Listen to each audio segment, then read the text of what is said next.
The water is rising fast, seeping through the Mercedes luxury leather seats as Karen pounds frantically on the windows, her perfectly manicured nails scraping against glass that won't break, property lines, and threatening lawsuits. Now she's trapped in her sinking car, and I'm the only one who can save her. But after what she did to my family, after the hell she put us through, maybe I should just walk away.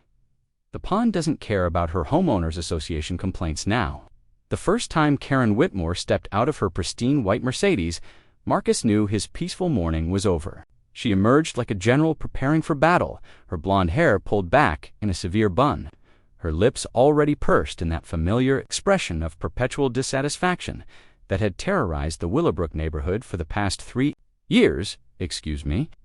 Her voice cut through the October air like a blade.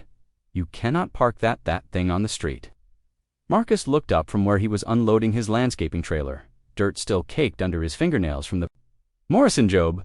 His beat-up Ford pickup sat legally parked on the public street, exactly where it had been every morning for the past 6 months, while he maintained the Hendersons' property next door. "Morning to you too, Mrs. Whitmore," Marcus said, keeping his voice level. He'd learned that rising to Karen's bait only made things worse. "The truck's legally parked. City ordinance allows—" "I don't care what some outdated ordinance says," Karen snapped, marching across her pristine lawn in her designer heels. "This is a respectable neighborhood. We have standards. Your rusty eyesore is bringing down everyone's property values." Marcus had heard this speech before, in various forms, over various perceived infractions. The trailer was too loud. His work boots left mud on the sidewalk. His crew spoke Spanish too loudly. The list went on, each complaint more petty than the last. "I'll be done by noon," Marcus replied, shouldering his equipment bag. "Same as always." "That's not the point." Karen's voice rose to that shrill pitch that made dogs bark 3 houses down. "I've been patient long enough. I filed complaints with the city, with the homeowners association, with anyone who will listen. You people." Marcus set down his bag slowly, his jaw tightening. Karen's cheeks flushed, but she didn't back down. "You know what I mean? This used to be a nice neighborhood before." Air around him. "Before what, exactly?" "Before people like you started treating it like some common work zone," she finished, but they both knew that wasn't what she'd been about to say. Marcus took a deep breath, thinking of his daughter Sophia's college applications sitting on his kitchen table, thinking of the 3 jobs he was juggling to pay for her future. He couldn't afford to lose the Henderson account, not now. "I'll try to finish earlier," he said quietly, but Karen wasn't done. She never was. "And another thing that pawned on the Henderson property. It's a safety hazard. I've seen children playing near it. If someone gets hurt, the liability issues alone." "That's not my property, Mrs. Whitmore. You'd have to talk to the Hendersons about that." "Oh, I have. They're as irresponsible as the rest of you, letting their landscaper park wherever he pleases, ignoring basic safety protocols." She pulled out her phone and started typing furiously. "I'm documenting everything, every violation, every hazard, every car door slammed across the street." And Mrs. Chen emerged from her house, walking her elderly golden retriever. Karen immediately shifted her attention. "Mrs. Chen, I was just telling our landscaper friend here about the parking situation. As president of the Homeowners Association, I'm sure you agree that we need to maintain certain standards." Mrs. Chen looked uncomfortable. She'd always been kind to Marcus, often bringing him cold water on hot days and asking about grades. "I don't really see a problem," Mrs. Chen said quietly. "Marcus has always been respectful, and his work is beautiful. The Hendersons' garden has never looked better." Karen's eyes narrowed. "Well, perhaps it's time for new leadership. In the HOA, someone who actually cares about property values and neighborhood standards." The threat hung in the air like smoke. Mrs. Chen had been HOA president for 8 years, elected unanimously each time because no one else wanted. The thankless job of mediating neighborhood disputes and organizing the annual block party. "Karen," Mrs. Chen said, her voice steady despite the slight tremor in her hands, "Marcus Parks legally works professionally and has never caused any problems. I think you're making an issue where none exists." "Am I?" Karen's voice dropped to a dangerous whisper. "We'll see about that." She stalked back to her house, heels clicking against the pavement like gunshots. Marcus and Mrs. Chen exchanged worried glances. "I'm sorry about that," Mrs. Chen said softly. "She's been getting worse lately." Marcus nodded, but his mind was already racing. Karen Whitmore didn't make idle threats. When she set her sights on someone, she didn't stop until she'd destroyed them. He'd seen it happen to the Patel family when their teenager's music was allegedly too loud, and to old Mr. Rodriguez when his fence was supposedly 6 inches over the property line. Both families had eventually sold their homes and moved away, unable to cope with Karen's relentless campaign of complaints, citations, and legal threats. He couldn't let that happen to him, not with Sophia's future on the line.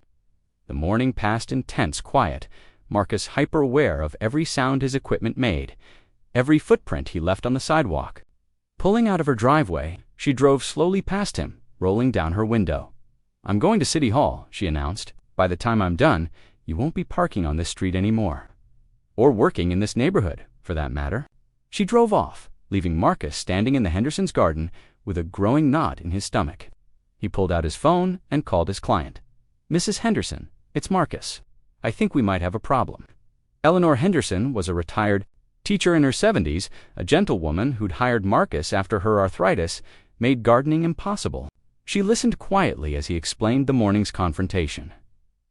"Oh, that woman," Mrs. Henderson sighed. "She's been after me for months about the pond, claims it's an attractive nuisance, and wants me to fill it in. It was my late husband's pride and joy. He built it himself 40 years ago. I told her, absolutely not. She's threatening to get me banned from the neighborhood," Marcus said. "I can't afford to lose this job, Mrs. Henderson. With Sophia starting college next year." "Don't you worry about Karen Whitmore," Mrs. Henderson said firmly. "She's all bark and no bite. Besides, the pond is well within my property lines, and your parking is perfectly legal. She can complain all she wants." But Marcus wasn't so sure. Karen had a way of turning minor issues into major problems, of finding obscure regulations and sympathetic city officials who would side with a well-dressed white woman over a Hispanic landscaper. He'd seen it happen before. He spent the rest of the morning working with unusual intensity, as if perfect hedge trimming and flawless flower bed maintenance could somehow protect him from Karen's crusade. But his hands shook slightly as he loaded his equipment back into the truck, and he found himself glancing repeatedly at the Hendersons' pond. It was beautiful, actually, a natural-looking water feature surrounded by carefully placed stones and native plants. To survive the winter, shallow enough at the edges for birds to drink safely. Harold Henderson had been an engineer, and his design was both aesthetic and practical. The pond had never caused any problems in 4 decades, but as Marcus looked at it now, he could see it through Karen's eyes. A liability, a weapon to be used against anyone who crossed her. The water was deeper than it looked, he realized, maybe 4 feet at the center, with steep sides that would make it difficult to climb out if someone fell in. A chill ran down his spine that had nothing to do with the October wind. He was loading the last of his tools when Karen's Mercedes turned back onto the street. She parked in her driveway and got out, her face wearing an expression of grim satisfaction that made Marcus's blood run cold. "How did it go at City Hall?" he called out, unable to help himself. Karen smiled, and it was worse than her usual scowl. "Better than expected," she said. "It turns out there are quite a few violations in this neighborhood that have been overlooked, unpermitted water features, for instance, and vehicles that exceed the city's weight limit for street parking." Marcus felt the bottom drop out of his stomach. His truck and trailer, loaded with equipment, probably did exceed the residential weight limit, a rule that was rarely enforced but could be used selectively against unwanted vehicles. "I'll be moving the truck," he said quickly. "It won't be a problem anymore." "Oh, but it will be," Karen said, pulling a folder from her. "Perse, you see, I've documented months of violations. The city takes these things very seriously, especially when there's a pattern of disregard for local ordinances. There will be fines, of course, quite substantial ones." She walked closer, her heels clicking menacingly on the asphalt. "And then there's the pond issue. Turns out the city has very strict rules about private water features near public walkways, safety regulations that haven't been." Thursday morning arrived gray and drizzling, the kind of weather that made everything slippery and treacherous. Between thoughts of Sophia's future and images of what he was about to do, he arrived at the Henderson property on foot, carrying only basic hand tools in a canvas bag. Without his truck, he'd have to work differently today, but that was fine. He wasn't really here to work on the garden. Eleanor met him at the door, her face drawn with exhaustion and worry. "I got another citation yesterday," she said without preamble. "The fence now, at my age, with my arthritis," she shook her head helplessly. "Don't worry about the fence," Marcus said quietly. "I think our problems with Karen are about to be solved." Something in his tone made Eleanor look at him sharply, but before she could ask questions, Karen's Mercedes pulled into her driveway across the street. Even through the drizzle, they could see her on her phone, gesticulating angrily as she spoke. "City Planning Department," Eleanor muttered. She always parked in the same spot as, close to the Henderson property as possible, right on the narrow strip of grass between the sidewalk and the street. The perfect vantage point for surveillance, and the perfect position for what Marcus had planned. "Mrs. Henderson, I need you to do something for me. Today," Marcus said, "around 11 o'clock, I want you to go into your backyard and start arguing with me, loudly. Make it sound like we're having a real fight about the pond." Eleanor stared at him. "What are you planning, Marcus?" "Justice," he replied simply. At 10:30, Marcus was kneeling by the pond. Concrete sides Harold Henderson had built 40 years ago. The rain had made everything slick the grass, the stones around the pond's edge, the narrow strip where Karen always parked. Perfect conditions. At exactly 11 o'clock, Eleanor's voice rang out from the backyard. "I don't care what you think. This pond stays exactly where it is." Marcus raised his own voice in response. "Mrs. Henderson, the city inspector said, 'The city inspector can kiss my wrinkled behind. This is my property.'" Their staged argument was loud enough to wake the dead, and sure enough, Karen's front door opened within minutes. She stepped out onto her covered porch, phone already in hand, probably recording what she thought was genuine conflict between Marcus and his elderly client. "They'll just keep finding you until you give up. Then let them." Marcus had to admire Eleanor's acting. The genuine anger in her voice made their fake argument sound completely authentic, and it was having the desired effect. She stayed on the public sidewalk, just barely, but close enough to catch every word. Close enough to be exactly where Marcus needed her to be.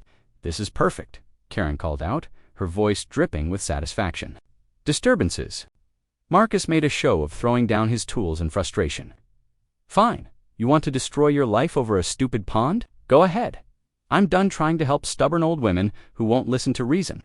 He stormed toward the street, making sure to pass close enough to Karen that she'd focus all her attention on him, her phone tracking his movement. What she didn't notice was the small, battery-powered device he dropped into the grass as he walked, a motion sensor connected to a remote control, positioned exactly where her Mercedes would be parked. "Getting a little emotional, aren't we?" Karen taunted, still filming. "I suppose this is what happens when people realize they can't intimidate their way out of following the rules." Marcus spun around, letting his genuine anger show. "Rules," shrill with manufactured outrage. "How dare you? I've never said anything racist." "I never said that. You didn't have to. Your kind, people who don't belong here, demographic changes. You think we don't understand your code words. Maybe if your people tried harder to assimilate instead of bringing gang colors and loud music." "There it is," Marcus said quietly. The real Karen Whitmore. He could see the exact moment she realized she'd been baited into revealing her true beliefs on camera, her own camera, which was still recording. Her face went pale, then flushed again with fury. You tricked me," she sputtered. "I just let you talk," Marcus replied. Amazing what comes out when people think they're safe to say what they really believe. But Marcus was already walking away, heading to the bus stop with his small bag of tools. "This isn't over," Karen screamed after him. "You have no idea who you're messing with. I'll destroy you. I'll destroy all of you." Marcus kept walking, not turning around, even when he heard Karen's heels clicking rapidly on the wet pavement as she hurried back to her Mercedes.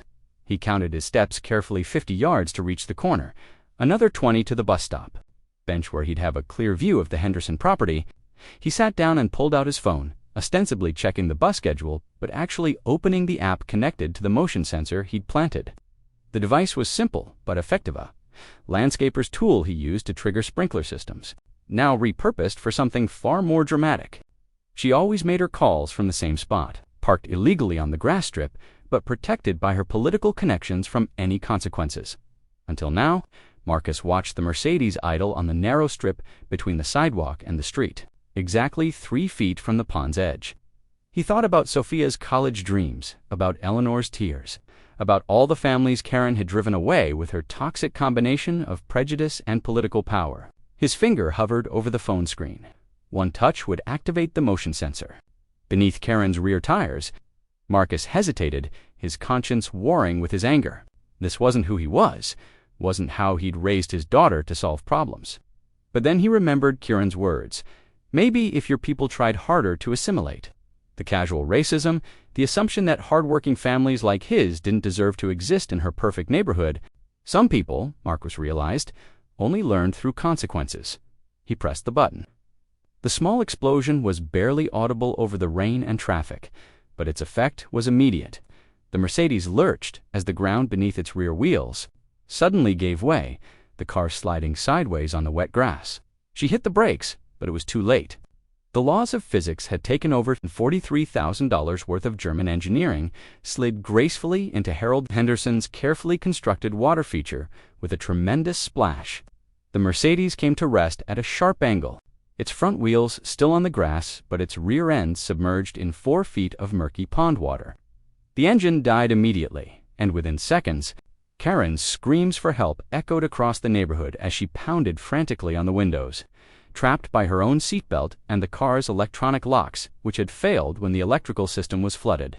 Marcus sat on the bus stop bench, watching the scene unfold with cold satisfaction. Now she was learning what it felt like to be powerless. Followed by Eleanor Henderson, then others Marcus recognized from the streets Karen had tried to purify, but none of them moved to help. They stood watching, some with obvious satisfaction, others with the weary recognition of karma finally arriving for someone who had made their lives miserable. Karen's screams grew more desperate as water continued rising in the car. She was in no real danger. The pond wasn't deep enough to completely submerge the vehicle, and the windows would eventually break under pressure, allowing her to escape. But she didn't know that. All she knew was T. The first citation arrived on Monday morning, hand-delivered by a city inspector who looked embarrassed to be there. Marcus stared at the paper in disbelief. $500 fine for excessive vehicle weight on residential street, and a warning that future violations would result in vehicle impoundment. "I'm sorry, man," the inspector said quietly. "Orders from downtown. Someone's been making a lot of noise about this address." By Tuesday, Mrs. Henderson had received her own citations, $750 for an unpermitted water feature exceeding safety guidelines. 40 years, she sobbed into the phone. Harold built that pond with his own hands. It's all I have left of him, and they want to destroy it. Marcus drove to her house immediately, finding the 70-year-old woman standing beside the pond. With the citation crumpled in her arthritic hands, her face was streaked with tears, but her eyes burned with fierce determination. "She came by this morning," Eleanor said without preamble. Karen, standing right there on the sidewalk, smiling like the cat that ate the canary, told me I had 30 days to fill in the pond or face daily fines of $200. "What did you tell her?" "I told her she could go straight to hell," Eleanor replied, with surprising venom. Then she laughed and said that attitude was exactly why this neighborhood was going downhill. Said decent people were moving away because of elements like you and stubborn old fools like me. Marcus felt the familiar burn of anger, but underneath it was something new, a cold calculation that surprised him. He walked to the edge of the pond, studying its placement relative to the street, the Henderson's driveway, and Karen's property line. "Mrs. Henderson, has anyone from the city actually inspected this pond? Measured it? Checked the permits?" "Not a soul. They just took Karen's word for it." Eleanor wiped her eyes with a tissue. "She claims it's too close to the public walkway, but Harold surveyed this property himself. The pond is a full 15 feet from the sidewalk, well within our rights." Marcus knelt by the water's edge, his landscaper's eye taking in details he'd never noticed before. The pond was positioned at the lowest point of the Henderson sloping yard, natural drainage ensuring it stayed filled even in dry weather. But more importantly, it sat directly adjacent to the narrow strip of grass that separated the Henderson property from the street. the same strip where Karen had been parking her Mercedes lately while she orchestrated her campaign of harassment. An idea began to form, dark and dangerous, and completely unlike anything Marcus had ever contemplated. He pushed it away, but it kept returning like a persistent weed. "I'm going to fight this," he told Eleanor. "Both citations, they're bogus, and we can prove it." But even as he spoke the words, Marcus knew the system was rigged against them. Karen had connections, money, and the kind of social capital that opened doors and bent rules. She'd already demonstrated her ability to weaponize city bureaucracy against her enemies. The proof came Wednesday morning when Marcus arrived to find his truck being hooked up to a tow truck. A different inspector stood nearby, this one unsympathetic and officious, effective immediately. Repeat violations. Marcus pulled out his phone to record the interaction. "I got one citation 2 days ago. How does that repeat?" "Don't matter to me," the tow truck driver said. "I just go where they tell me." Marcus watched his livelihood disappear down the street, leaving him stranded with thousands of dollars worth of equipment and no way to transport it. The impoundment fees alone would cost him more than he made in a month, not counting the daily storage. Charges that would accumulate while he fought the citation. He was standing there in stunned disbelief when Karen emerged from her house, coffee mug in hand, to survey her handiwork. "Having car trouble?" she asked, with mock concern. "You know exactly what you did. I reported violations to the appropriate authorities.